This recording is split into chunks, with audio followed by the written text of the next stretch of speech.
It took Supreme Court Justice Diosdado Peralta 3 tries before finally being appointed as the country's top magistrate. It was a steep climb to the top of the Supreme Court, and Marlene Alcaide tells us what Peralta had to endure to reach the summit. Here's the report.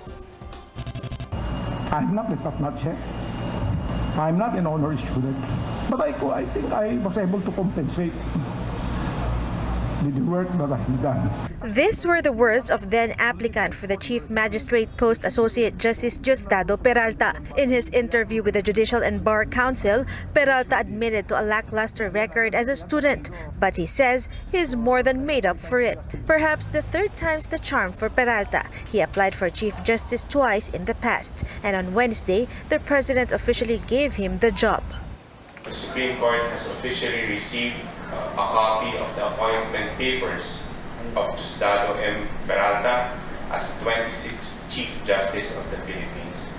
Among the bets gunning for the post, Peralta is the most senior. He's been with the Supreme Court for more than a decade now. The Luwag, Ilocos Norte native graduated from the University of Santo Tomas. He started as an assistant prosecutor in his hometown. In 1988, he was assigned to the prosecutor's office in Manila before becoming a regional trial court judge in Quezon City. In 2002, he was promoted to the Sandigan Bayan and later went on to be its presiding justice in 2008. A year after he joined the High Tribunal, its 102nd Associate Justice. Some of his key decisions include convicting former President Joseph Estrada of plunder when he was at the Sandigan Bayan. Peralta also voted to oust former Chief Justice Maria Lourdes Sereno and voted to keep Senator Laila de Lima in jail. But one of Peralta's more controversial rulings was allowing the burial of the late dictator Ferdinand Marcos at libingan ng mga bayani, a decision that Peralta defended during his interview. Do you think the Filipinos found closure? I hope that issue has already been buried, Your Honor. Because if we do not bury that issue, then we cannot move on. Peralta will serve as Chief Justice of the High Court until his retirement on March 27, 2022. For News 5, Marlene Alcaide, we are One News. Peralta was first appointed to the High Court by former President Gloria Arroyo. He eventually voted for Arroyo's acquittal in a plunder case. Malacanang says the new Chief Justice convicted the most number of accused suspects involved in big-time drug cases and other serious crimes.